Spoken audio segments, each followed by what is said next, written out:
Pour montrer qu'une suite de fonctions fn converge uniformément sur un intervalle i, on montre que la borne sup de valeur absolue de Gnx sur i tend vers 0 quand n tend vers plus infini, soit en la déterminant, soit en réussissant à montrer qu'il existe un majorant de x d'une valeur absolue de Gnx sur i et un majorant qui tend vers 0 quand n tend vers plus infini. Aussi, à contrario, pour montrer que la suite de fonctions fn ne converge pas uniformément sur i, on montrera que alpha n ne tend pas vers 0. Et pour cela, soit on cherchera à déterminer alpha n,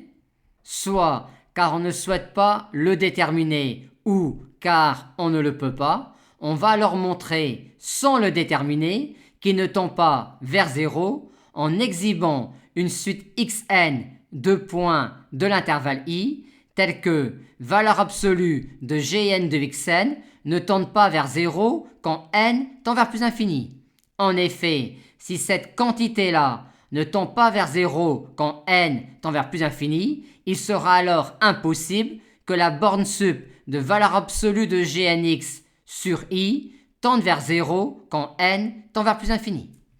Signalons également deux situations grossières où l'on pourra déclarer tout de suite qu'une suite de fonctions fn ne converge pas uniformément sur un intervalle i. La première situation grossière de non-convergence sur i de la suite de fonctions fn est la suivante. Si on a d'un côté toutes les fonctions fn qui sont continues sur i, mais que la limite simple petit f de fn sur i n'est pas, elle, continue sur i, il est alors impossible que fn converge uniformément sur i. En effet, le théorème sur la continuité d'une limite simple d'une suite de fonctions sur un intervalle nous dira en particulier que quand fn converge uniformément sur i, la continuité de fn sur i se transmettra à sa limite simple.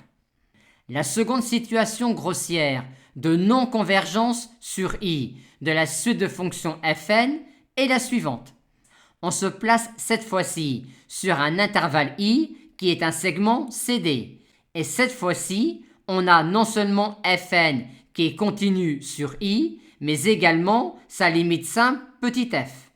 Mais si l'intégrale sur le segment CD de la limite simple petit f de fn sur CD n'est pas la limite quand n tend vers plus infini de l'intégrale sur CD de fn, il est alors impossible que fn converge uniformément sur le segment d'intégration CD. En effet, on verra dans le théorème d'intégration de la limite simple sur un segment CD d'une suite de fonctions fn continue sur CD que si fn est continu sur CD avec également fn qui converge uniformément sur CD, alors non seulement f est continu sur le segment CD, mais de plus, l'intégrale de f sur le segment CD est égale à la limite quand n tend vers plus infini de l'intégrale sur le segment CD de fn.